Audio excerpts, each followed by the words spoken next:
Buenas tardes, es un gusto estar aquí en la Comisión Permanente. No sé si podemos poner la presentación. Vamos a realizar una breve presentación que la trajimos digamos, a los efectos de ser lo más preciso posible para poder comprender la situación actual, los problemas que presentan y los cambios que se están introduciendo, que se introdujeron a partir de los cambios metodológicos que se definieron. Y nos parece importante esto porque, en definitiva, como fue señalado por el diputado Andújar, digamos, nosotros entendemos que no se trata de un tecnicismo aquí, sino que es importante comprender las razones técnicas y los fundamentos que están por detrás de los problemas técnicos que generan y fundamentan el cambio que se está promoviendo. Para empezar, digamos, precisando cuál es el concepto de costo promedio equivalente para el Seguro Nacional de Salud, que es el corazón de lo que fue modificado en el decreto, en la forma de cálculo, fue modificado en el decreto a través de modificaciones metodológicas en la forma de cálculo del costo promedio equivalente. Pero ¿de qué hablamos cuando hablamos de costo promedio equivalente? Bueno, básicamente esto está definido en el artículo 55 de la Ley 18211, de creación del Sistema Nacional Integrado de Salud, en la modificación que se introdujo con la Ley 18.731 del 7 de enero del 2011. Allí, en el inciso tercero del artículo 55, se establece, y leo, digamos, textualmente, el Poder Ejecutivo también determinará el costo promedio equivalente para el Seguro Nacional de Salud, de las prestaciones de salud durante toda la vida de sus beneficiarios, teniendo en cuenta las cuotas salud definidas en el inciso anterior, las expectativas de vida de la población, las cuotas del Fondo Nacional de Recursos y el costo de administración de dicho seguro.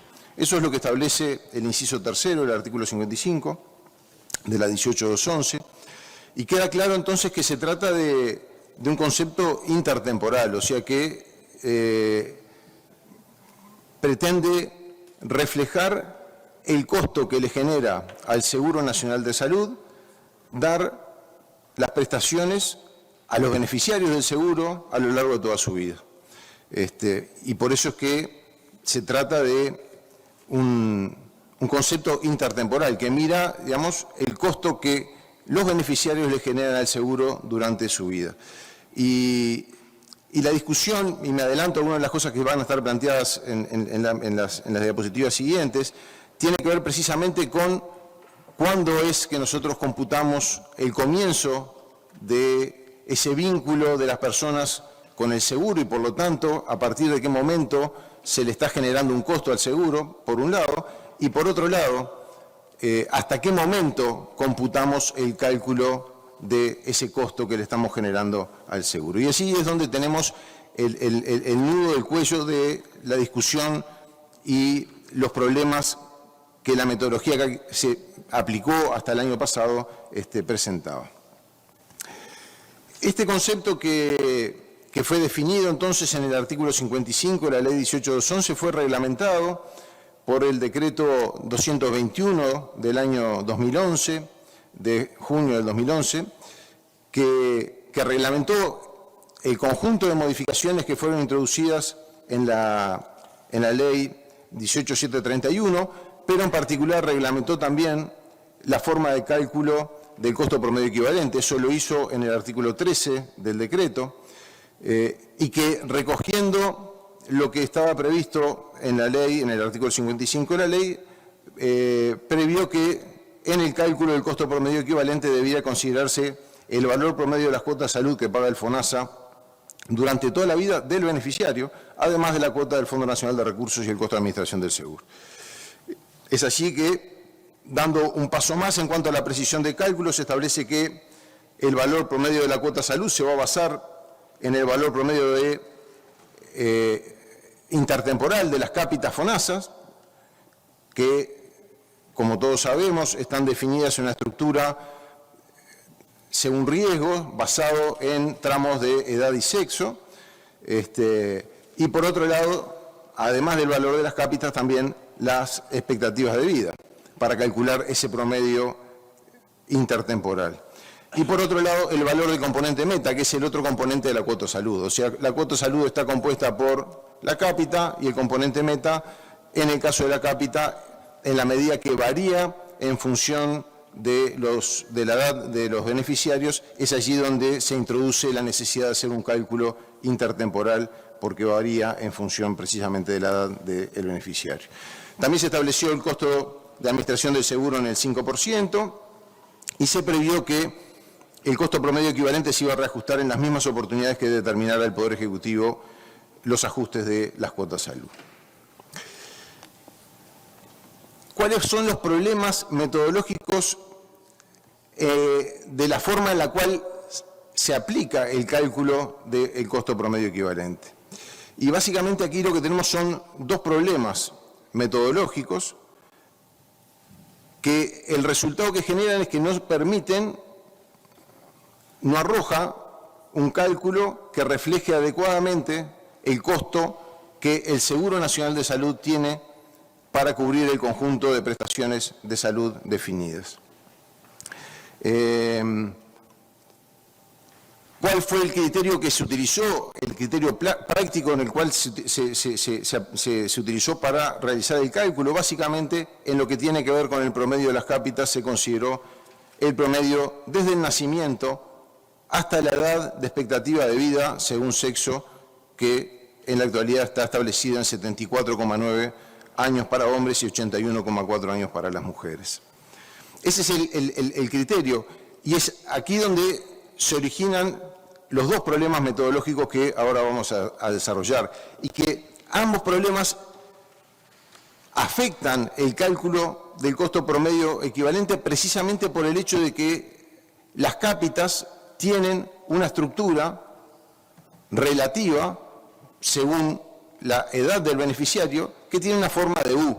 ¿Qué significa esto? Que en el primer año de vida el valor de la cápita es muy elevada, de hecho es el valor más elevado en promedio. Aquí lo que estamos viendo en la gráfica que está allí es la estructura relativa promedio entre hombres y mujeres.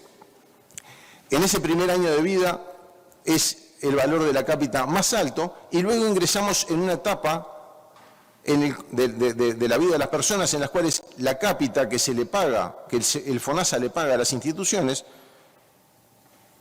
es la cápita que tiene un valor más bajo, que transcurre desde el año 1 hasta los 45 años de edad. Ese periodo es en el cual el valor que el FONASA le paga a las instituciones es más bajo, y luego empieza a crecer a medida que las personas aumentan de edad, hasta llegar a un tramo a partir de los 75 años que, dejándolo el primer año de vida, es el tramo en el cual el valor de las cápitas es más elevado. Entonces, este es el origen, porque si el valor de las cápitas fuera parejo para todos los tramos de edad, no habría ningún problema metodológico en cómo hoy se está haciendo. El problema se origina precisamente por el hecho que el valor de las cápitas va cambiando con la edad y que aumenta a medida que las personas tienen mayor edad. ¿Cuál es el primer problema metodológico? Bueno, se deriva del inicio de la cobertura del Seguro Nacional de Salud en el año 2008. Es en el año 2008 en el cual empieza a funcionar el Seguro Nacional de Salud. Y entonces, en la medida que el artículo 55 de la Ley 18.211 hace referencia al costo que le genera al seguro las prestaciones de salud durante la vida de los beneficiarios del seguro, la forma de cálculo actual implícitamente parte del supuesto de que todos los beneficiarios tuvieron la cobertura del seguro desde su nacimiento, porque está calculando el costo que le generamos al seguro desde que nacemos hasta la edad de la expectativa de vida según el sexo. Ahora, en la medida que el seguro se constituyó en el año 2008, la enorme mayoría de los actuales beneficiarios del seguro se incorporó al seguro mucho después de su nacimiento. O sea, no fueron beneficiarios del Seguro Nacional de Salud desde su nacimiento y tampoco, por lo tanto, le generaron un costo al Seguro Nacional de Salud desde su nacimiento. O sea, previo al año 2008, ninguno de nosotros fuimos beneficiarios del Seguro Nacional de Salud, ni le generamos, por tanto, costos al seguro. Sin embargo, la forma en que estamos calculando el costo promedio equivalente considera que todos nosotros le estamos generando un costo al seguro desde nuestro nacimiento. Y este supuesto reduce de manera injustificada, artificialmente, el valor del costo promedio equivalente, porque está sobreestimando a partir de este supuesto el peso relativo que tiene el tramo de cápitas que va entre 1 año y 45 años, que como vimos en la gráfica anterior, es el tramo de edad en el cual las cápitas son más bajas. Entonces, como asume que todos nosotros estuvimos con cobertura de ese momento, le estamos dando un peso excesivo a este tramo de edad en el cálculo del costo para el seguro, cuando en realidad la enorme mayoría de los beneficiarios no les generó costo en ese tramo de edad. Para poner el ejemplo particular, personal mío, yo en el año 2008 tenía 39 años y por lo tanto, cumplí 39 años, tenía 39 años, perdón, cumplía 40, y por lo tanto, durante la mayor parte de este tramo, del año 1 al año 45 de edad de cada uno de nosotros, en el caso personal mío, yo no le generé ningún costo al seguro. Naturalmente esto va a depender de la edad de cada uno, pero lo que es claro es que en todos los casos nosotros le generamos un costo a partir del año 2008, que es cuando se creó el seguro. Y por lo tanto, a los efectos de poder calcular de manera correcta el costo que le estamos generando al seguro, tenemos que considerar precisamente el momento en el cual nos incorporamos al seguro y no asumir que todos estamos con cobertura del seguro desde el nacimiento. ¿Cuál es la solución entonces a este primer problema metodológico? Y bueno, se desprende de lo que yo comentaba recién, el cálculo del valor promedio de las cápitas debe realizarse exclusivamente a partir del momento en el cual las personas tuvieron cobertura del seguro. Es allí cuando son beneficiarios, es allí a partir de ese momento en el cual se le genera un costo al seguro. Entonces, el cambio metodológico que se introduce en el decreto aprobado recientemente implica calcular en 2026 el costo promedio equivalente para el seguro considerando para cada generación mayor de 18 años el promedio de la cápita de los 18 años previos y no desde el nacimiento como se venía haciendo hasta ahora, o sea, desde el año 2008. Y esto va a depender de cada generación, de la edad de cada generación, pero va a reflejar el costo que efectivamente cada generación le fue generando al seguro. Estos 18 años naturalmente van a ir cambiando, porque el año que viene no van a ser 18, sino que van a ser 19, y así sucesivamente, hasta el momento en el cual el Seguro Nacional de Salud esté maduro, todos sus beneficiarios hayan tenido cobertura del seguro desde que nacieron, y por lo tanto, en ese momento, sí va a ser correcto calcular el costo como el promedio desde el nacimiento en adelante. Por lo tanto, este es un ajuste metodológico en el cálculo del costo promedio equivalente que se va a ir graduando año a año en función del proceso de maduración del Seguro Nacional de Salud. Bien, este es el primer problema metodológico que tiene que ver con el punto de partida, desde cuándo computamos y consideramos el costo que le estamos generando al seguro. El segundo problema metodológico tiene que ver con hasta cuándo consideramos que le estamos generando un costo al seguro. La metodología anterior de cálculo consideraba que el cálculo del costo promedio equivalente, en todos los casos, para todas las personas, se computaba, se calculaba hasta la edad de expectativa de vida al nacer según el sexo. 74,9 años para los hombres, 81,4 para las mujeres. O sea, se consideraba una única edad de expectativa de vida al nacer. Naturalmente, esto es obvio, hay personas que viven más allá de esa edad y hay personas que viven menos. lo que me está reflejando la expectativa es el promedio. Si las cápitas no variaran, si el valor de las cápitas no variaran con la edad, esto no sería un problema. Ahora, el problema es que el valor de las cápitas, como vimos, varía con las edades. Es creciente con la edad. Y por lo tanto, el criterio metodológico que se aplicó hasta el año pasado asignaba muy poca ponderación al tramo de edad más avanzada, que es precisamente el más caro para el seguro. En el caso de los hombres, directamente no se consideraba, porque se asumía que no había ningún hombre que viviera más allá de los 74,9 años. Y por lo tanto, el tramo en el cual las cápitas son más caras, en ningún caso, en el caso de los hombres, se consideraba para el cálculo. En el caso de las mujeres se consideraba hasta los 81,4 años. Entonces, teniendo en cuenta que el valor de las cápitas es creciente, este supuesto lo que nos hace es también reducir arbitrariamente, artificialmente, el valor del costo promedio equivalente, porque subestima el peso relativo que tiene el tramo de las cápitas para el tramo de edad a partir de los 75 años. ¿Cómo resolvemos este segundo problema metodológico? Bueno, básicamente, la forma de resolverlo consiste en que para el cálculo del valor promedio de las cápitas se consideren las curvas de supervivencia a lo largo de la vida de las personas, en lugar de tomar una única edad de expectativa de vida al nacer. ¿Qué son las curvas de supervivencia? Bueno, lo que nos muestra una curva de supervivencia es cómo se distribuye en una determinada población la probabilidad de supervivencia a cada edad. ¿Cuántas personas sobreviven a cada una de las edades? Por eso hablamos de curva de supervivencia. Por lo tanto, para el cálculo del costo promedio equivalente, lo que vamos a estar haciendo es considerando para cada generación su curva de supervivencia.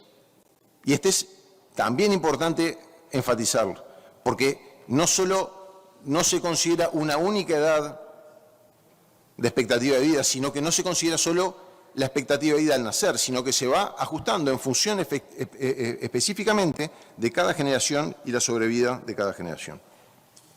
¿En base a qué se hace? Se hace considerando el patrón de mortalidad por sexo en Uruguay en el año de referencia, porque esto de nuevo es algo que se va actualizando. De la misma manera que actualmente, cuando se ajusta el costo promedio equivalente, también se actualiza la expectativa de vida. Entonces, en función del último dato disponible, en este caso es el del año 2024, por ejemplo, uno estima técnicamente las curvas de supervivencia en función del patrón de mortalidad. Para ilustrar gráficamente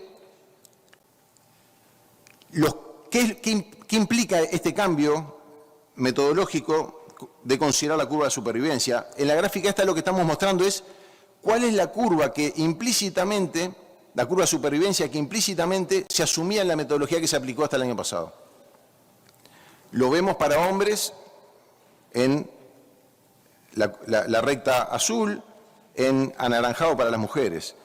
¿Qué es lo que vemos? Es que se considera que el 100% de los hombres viven hasta prácticamente los 75 años y a partir de ese momento ninguno sobrevive. Y en el caso de las mujeres, el 100% sobrevive hasta los 81 y a partir de ese momento ninguno sobrevive. Esta es la curva de supervivencia implícita que se estaba considerando en el cálculo actualmente. Es claro, y acá no es un tecnicismo, es claro que esto no refleja adecuadamente cómo evoluciona la supervivencia de cada uno de los beneficiarios del seguro. Y como los costos varían en función de la edad, esto no logra reflejar adecuadamente los costos.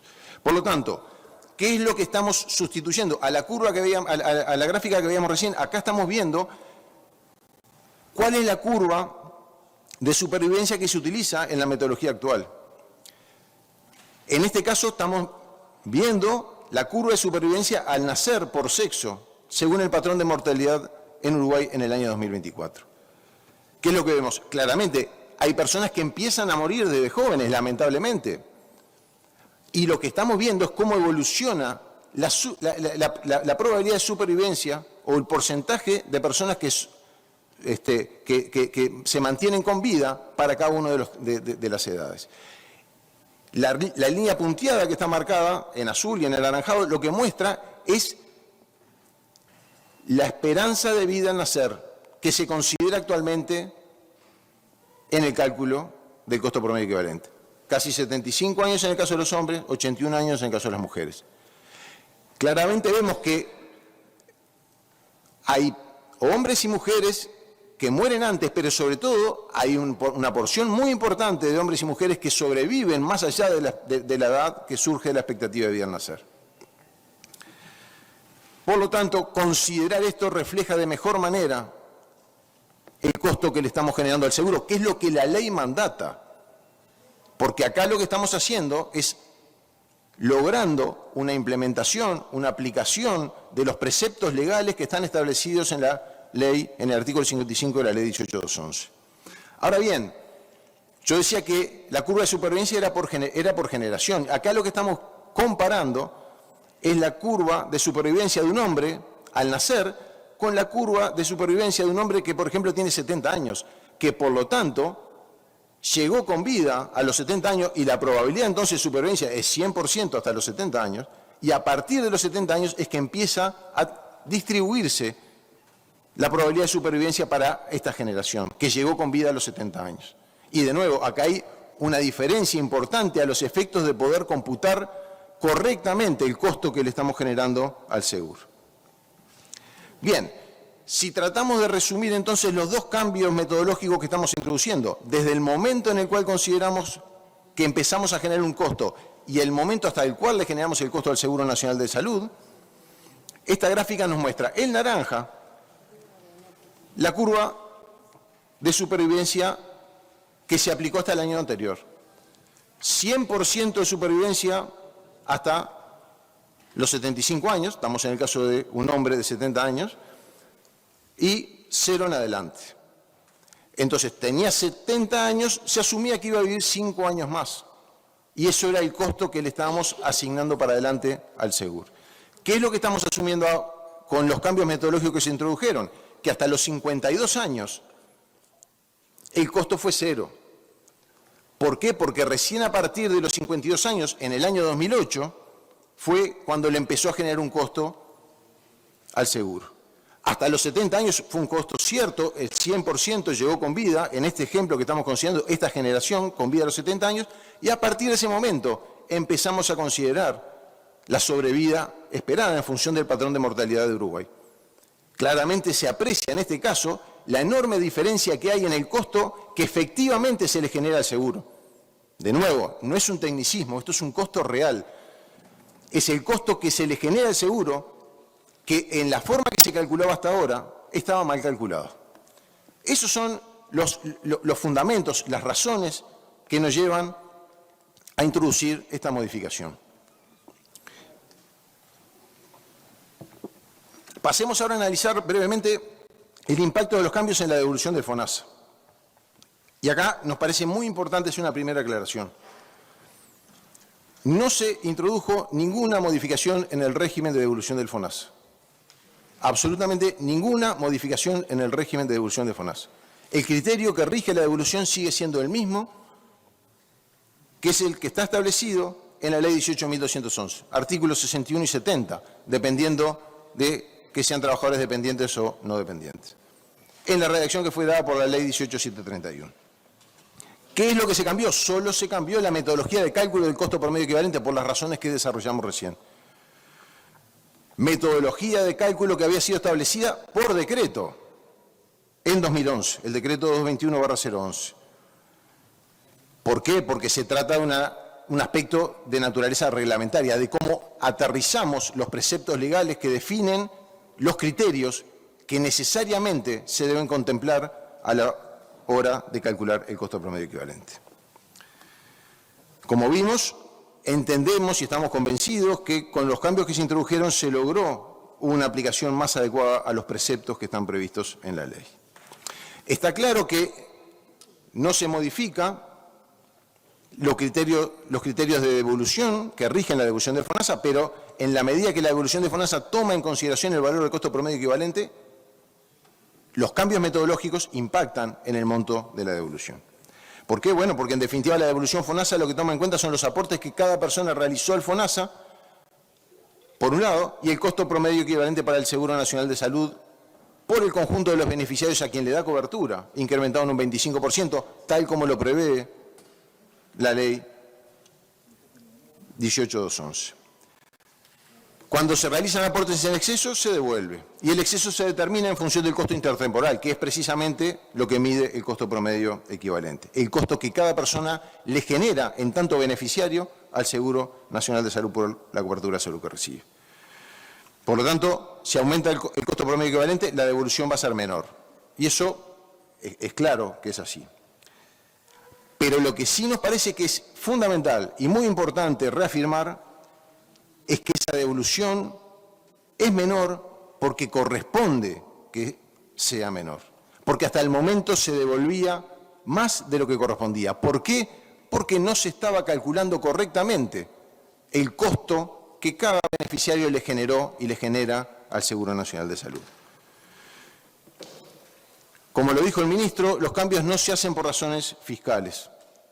Se hacen para corregir un error de diseño que generaba inequidades. Y generaba inequidades porque había un colectivo de personas que recibían una devolución que no les correspondía, que surgía esa devolución por un error metodológico, que eso impactaba en un mayor aporte que desde rentas generales se debía hacer al FONASA, aporte de rentas generales que, como el ministro le gusta decir, es un eufemismo, porque en definitiva refiere al aporte que todos los ciudadanos realizamos para financiar rentas generales. Por lo tanto, había una devolución que se hacía que no correspondía y que era para un conjunto de beneficiarios del seguro que era, en última instancia, financiado por el conjunto de la sociedad.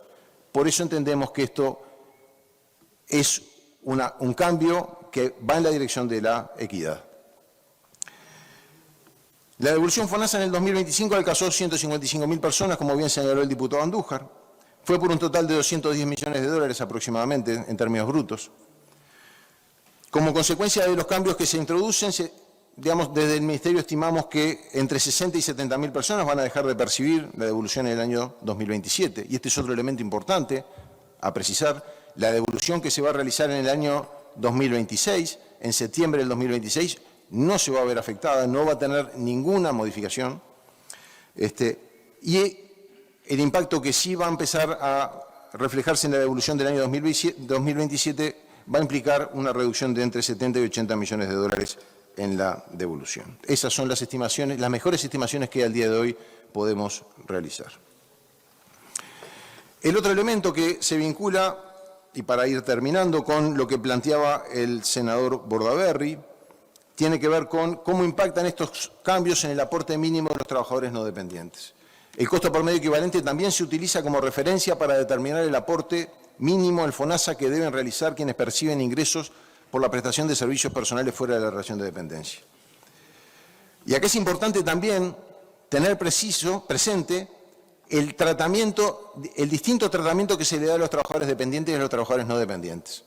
La normativa vigente, la normativa legal vigente, prevé un tratamiento especial, más exigente, respecto de los aportes mínimos, personales y patronales, cuando corresponde, en el caso, por ejemplo, de los no dependientes, un tratamiento más exigente en el caso de los trabajadores no dependientes respecto a los dependientes. Para poner un ejemplo, para ilustrarlo y que quede claro el fundamento de esta afirmación. Un trabajador dependiente, sin hijos ni cónyuge a cargo, con un ingreso promedio mensual de 30.000 pesos, realiza un aporte al FONASA, globalmente considerado entre el aporte personal y patronal, de 2.850 pesos. Ese es el aporte que un trabajador dependiente realiza si tiene un ingreso de 30.000 pesos. Un trabajador no dependiente, si factura mensualmente ese mismo importe, en diciembre del 2025 debió realizar un aporte de 4.828 pesos. Claramente, la norma vigente le da un tratamiento más exigente al trabajador no dependiente. Frente a esa situación, el Gobierno, lo ha dicho desde el primer momento, considera que no corresponde aumentar el aporte mínimo que hoy realizan los trabajadores no dependientes.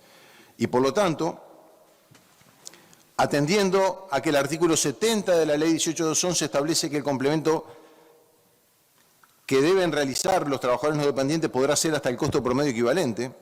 Lo que tenemos previsto es que a partir de este año el complemento se establecerá en el 75% del costo promedio equivalente, de forma tal que el cambio metodológico que se introdujo no afecte el aporte mínimo que este colectivo de trabajadores debe realizar.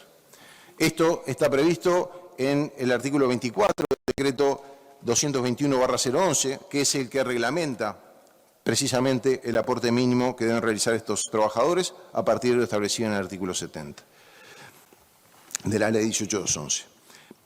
Y acá, esta es digamos, la última consideración que yo quiero realizar. Inicialmente, nosotros habíamos evaluado alguna otra alternativa, pero a partir de un informe técnico de la Asesoría Tributaria y de Recaudación, de ATIR, del Banco de Previsión Social, en el cual su subdirector técnico, encargado del despacho de la Dirección Técnica, el doctor Javier Sanguinetti Gemino, señaló, fundamentó y desarrolló respecto a que era factible, viable, realizar esta modificación de la forma que yo comenté recién. Finalmente, hemos optado por transitar este camino reglamentario, modificando el artículo 24 del decreto 221/011.